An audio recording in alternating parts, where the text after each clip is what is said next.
Okay, another very important topic that we are going to take today is from polity. Again, fast track code भी polity से ही था, उससे पहले वाला सोशल जस्टिस से, e governance basically. No parliamentary privileges for vandalism. ठीक है, अब वैंडलिज्म क्या होता है?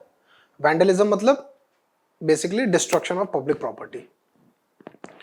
तो no parliamentary privileges for vandalism.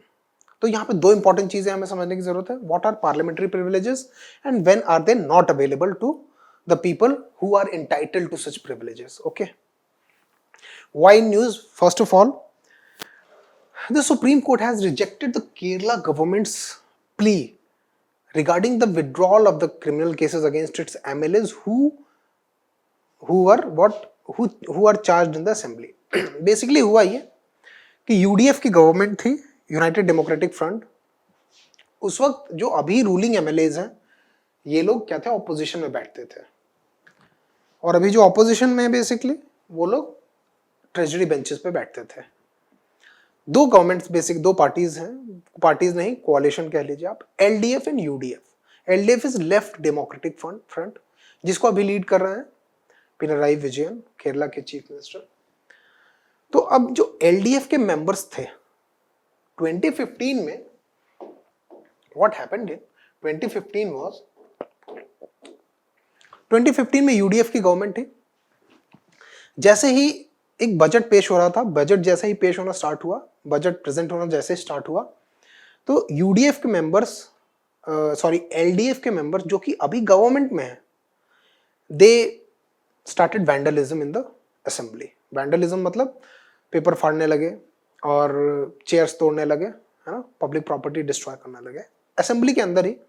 Not a very rare scene in Indian democratic setup, दिख जाता है रेगुलरली, बट स्टिल 2015 में ये हालत हुई. अब वही गवर्नमेंट पावर, अब वही जो ऑपोजिशन में बैठते थे लोग, वही अब पावर में है. उन्होंने क्या किया? अपने प्रोसिक्यूटर से उन एमएलए के खिलाफ केस को विड्रॉ करने की कोशिश की. ठीक है, सारी गवर्नमेंट्स करती हैं, दिस इज नथिंग न्यू. जो गवर्नमेंट पावर में आती है वो अपने गुर्गों के खिलाफ, अपने गुंडों के खिलाफ, अपने एमएलए के खिलाफ पावर केसेस को विड्रॉ करना स्टार्ट कर देती है और ऑपोजिशन पे केसेस लगाना शुरू कर देती है. That this is very normal. Indian setup में तो बहुत नॉर्मल है. व्हाट हैपेंड वाज कि डिस्ट्रिक्ट कोर्ट जहां पे ये केसेस रजिस्टर्ड थे, उसने मना कर दिया कि नहीं, ये केसेस तो रहेंगे, ये आप केसेस विड्रॉ नहीं कर सकते हो. हाई कोर्ट में गया, हाई कोर्ट ने भी मना कर दिया कि नहीं, ये केसेस तो चलेंगे ही चलेंगे, आप विड्रॉ नहीं कर सकते.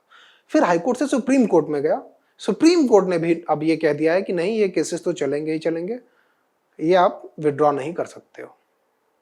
तो यहां पे दो चीजें समझने वाली है. The first one is what are parliamentary privileges. ठीक है, what are parliamentary privileges? Who is the person who decides? Who is the person who is the guarantor of the parliamentary privileges? Like, who is the guarantor of the fundamental rights? Constitution of India. Who is the guarantor of parliamentary privileges? Who is the guardian of member of parliament? अगर member of parliament की बात करें, ठीक है, तो यहाँ पे दो चीजें आप समझिए बहुत इंपॉर्टेंट, कि हम या तो पार्लियामेंट की बात करेंगे, ठीक है, या तो स्टेट लेजिस्लेचर्स की. ओके, तो जब हम पार्लियामेंट की बात कर रहे हैं तो parliamentary privileges will be of course available to people who are in parliament.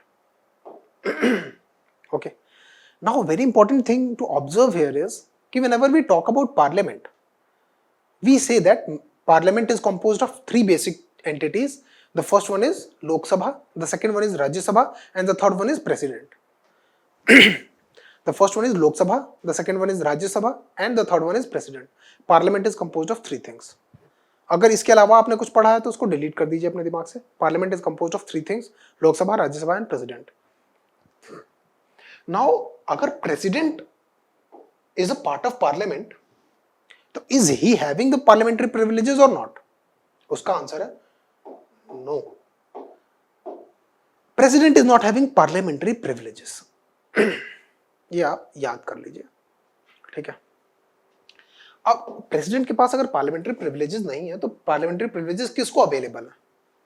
Will be talking about parliament, और उसका एग्जैक्ट रिफ्लेक्शन आप लेजिस्लेचर्स में भी देख सकते हो, कोई चेंज नहीं होगा apart from the nomenclature of course, है ना, जहां पे हम पार्लियामेंट में मेंबर ऑफ पार्लियामेंट बोलेंगे, यहाँ पे मेंबर ऑफ लेजिस्लेटिव असेंबली बोलेंगे, यहाँ पे स्पीकर चेयरमैन बोलेंगे, यहाँ पे भी स्पीकर चेयरमैन, ठीक है।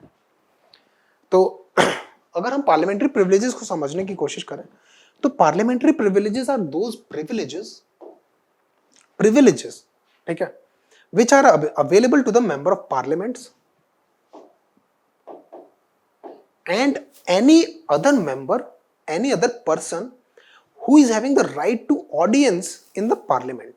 right to audience का meaning क्या होता है?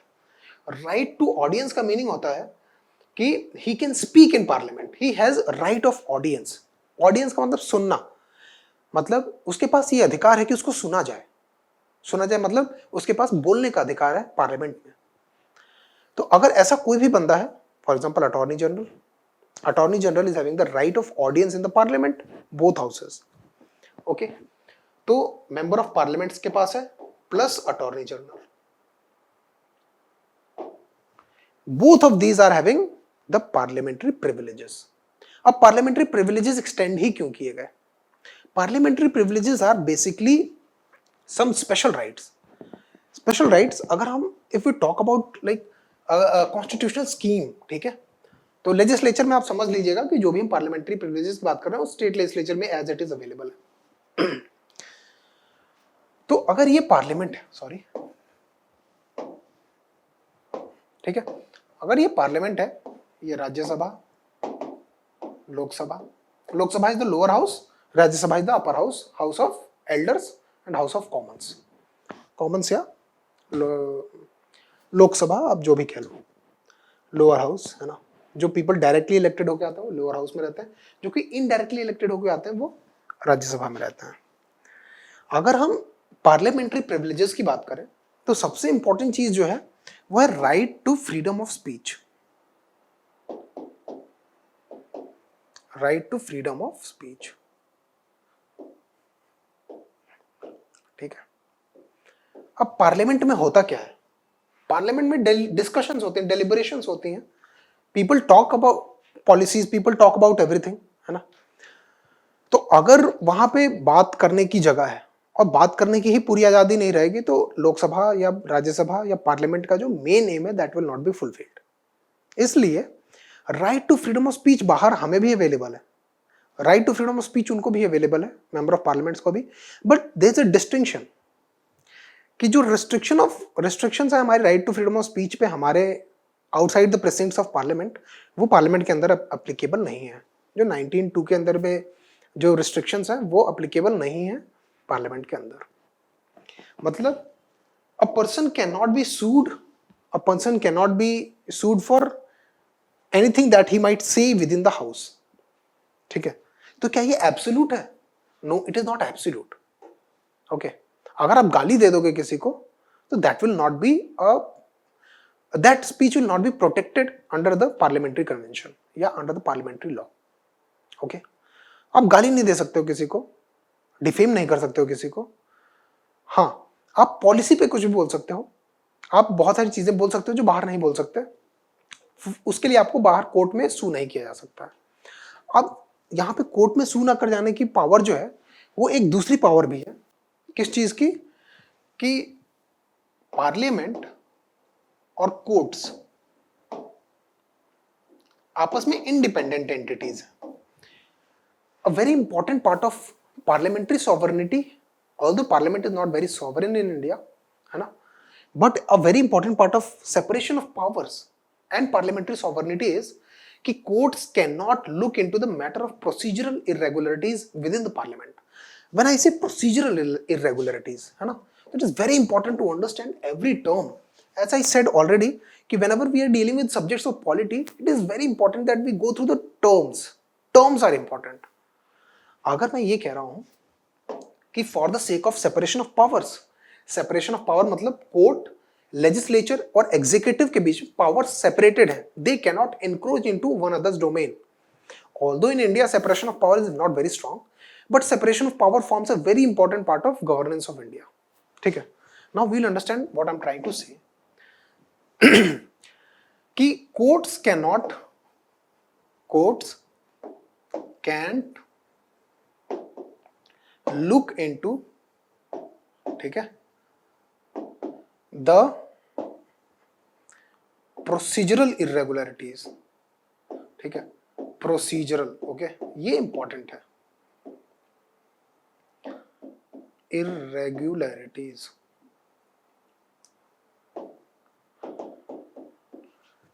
Now what are procedural irregularities?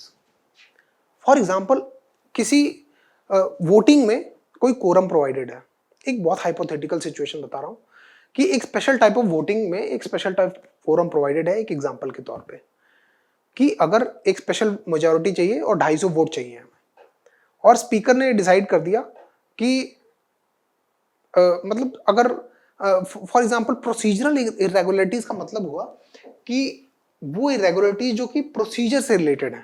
Procedure मतलब सबसे इंपॉर्टेंट चीज ये है कि Lok Sabha and Rajya Sabha have the power to maintain और to run their own procedure, मतलब Rajya Sabha and Lok Sabha can decide their own procedure as to how they are going to function, ठीक है। तो that is how rules of business है ना, जो rules of Lok Sabha और house और rules of Rajya Sabha have been formulated so that Rajya Sabha can regulate its own procedure. तो Rajya Sabha and Lok Sabha have the power to regulate its own procedure.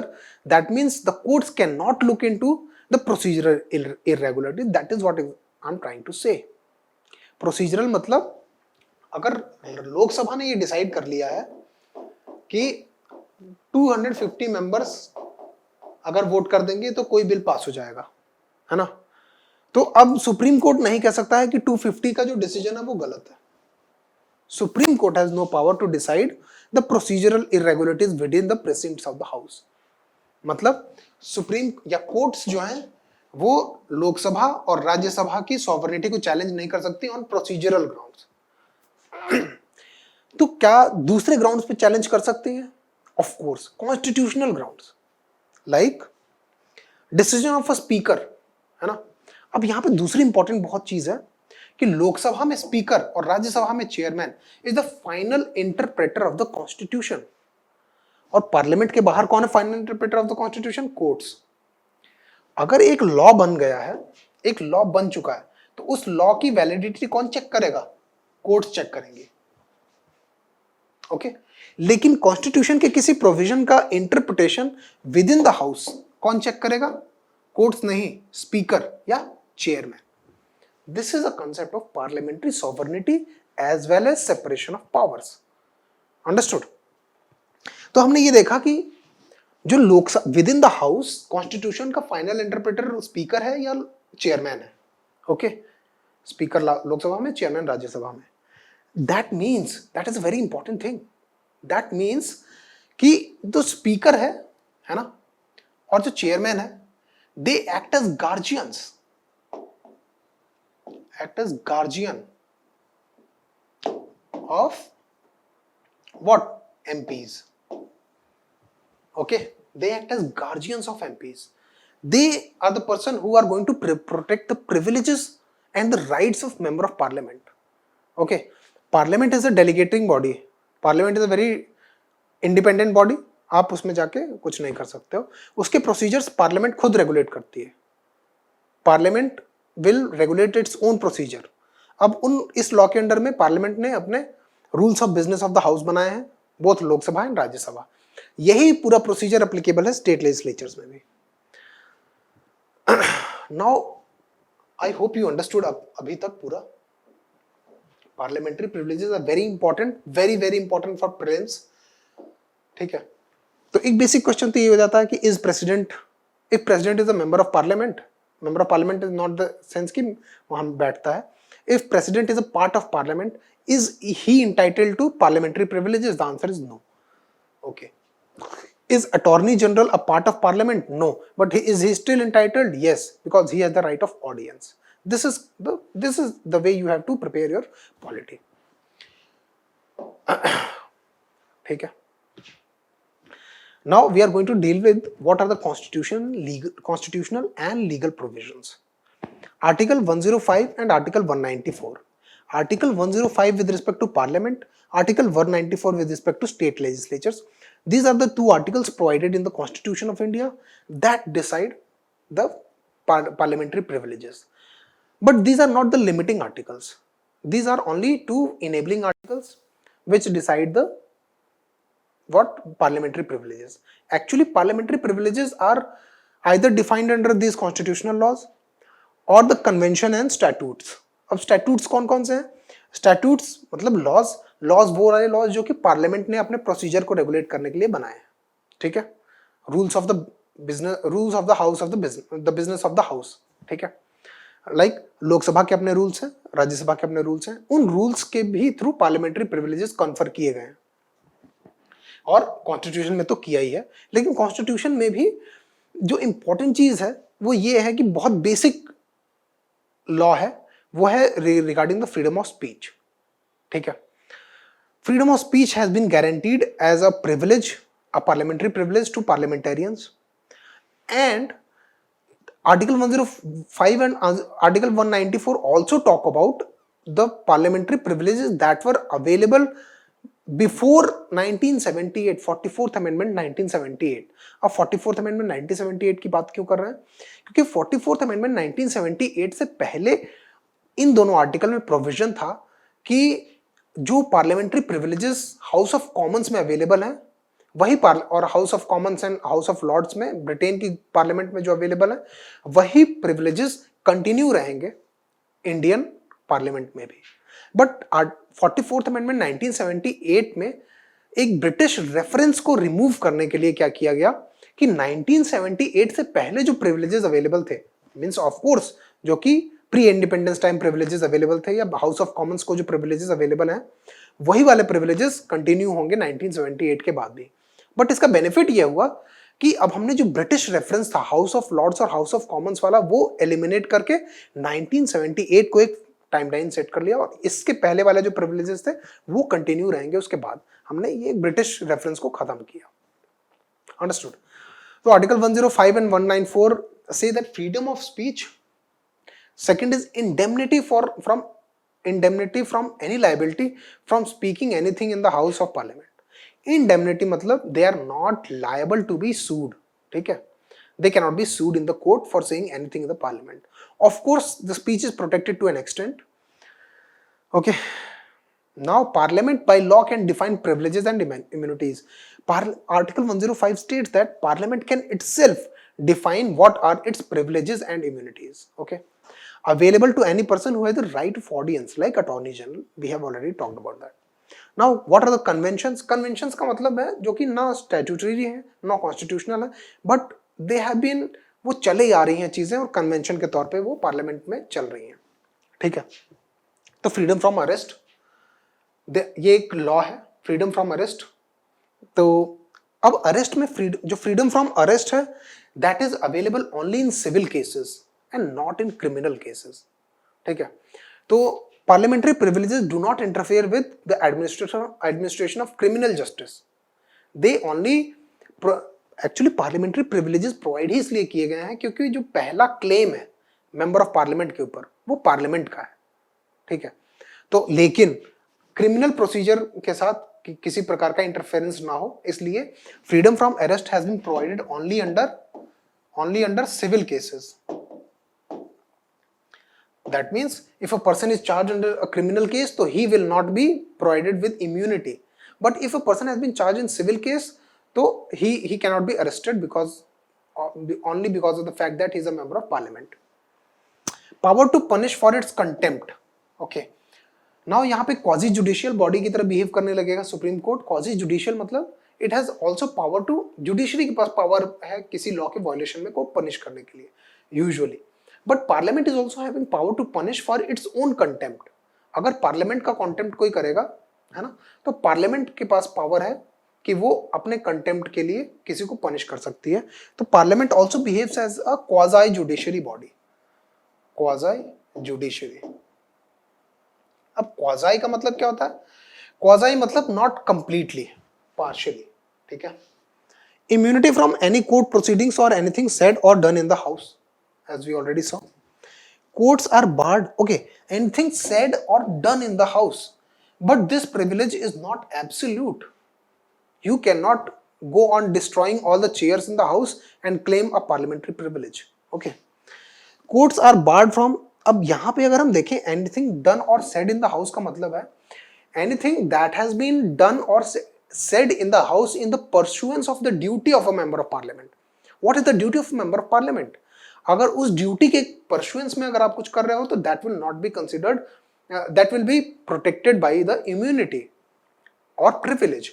But if you are doing something that is not the duty or that is not the entitlement of a member of parliament, like अगर आप public property destroy कर रहे हो तो you will not be provided immunity. Okay. Courts are barred from inquiring into the proceedings of the house on the grounds of procedural irregularity. कि मतलब कोई procedural irregularity है तो उस पर courts नहीं interfere कर सकती हैं. This is also a collective privilege of the house. Okay. Limitations on privileges. The right to freedom of speech is not absolute, of course. You cannot abuse or defame someone and go on, है ना. The right against arrest is not applicable against criminal cases and preventive detention. Preventive detention में भी जो privileges and immunities हैं वो available नहीं है, because ये consider किया था कि preventive detention is having a criminal nature. ठीक है.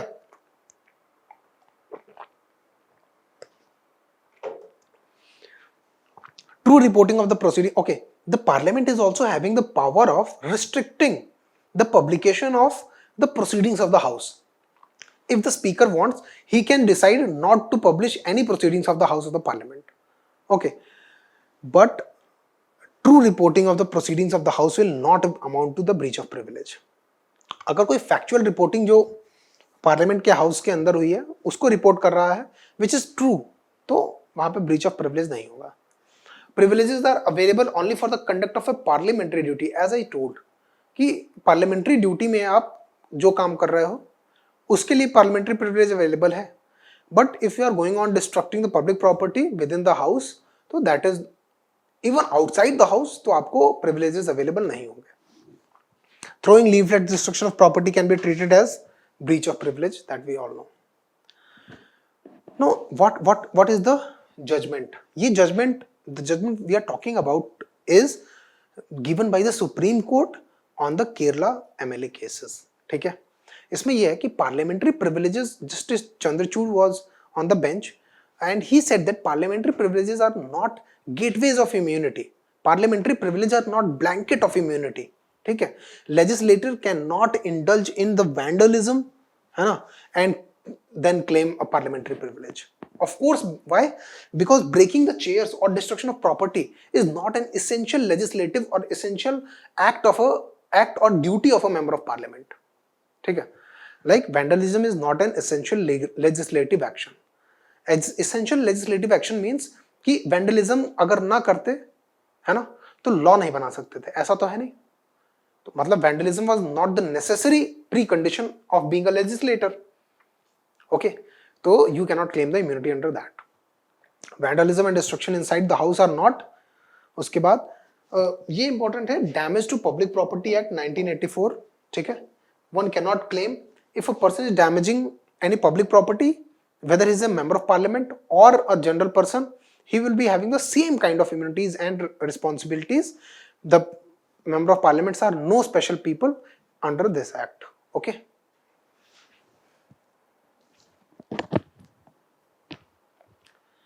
That is all about the parliamentary privileges. I hope you understood and enjoyed it. If you have any queries, you can ask them. Okay.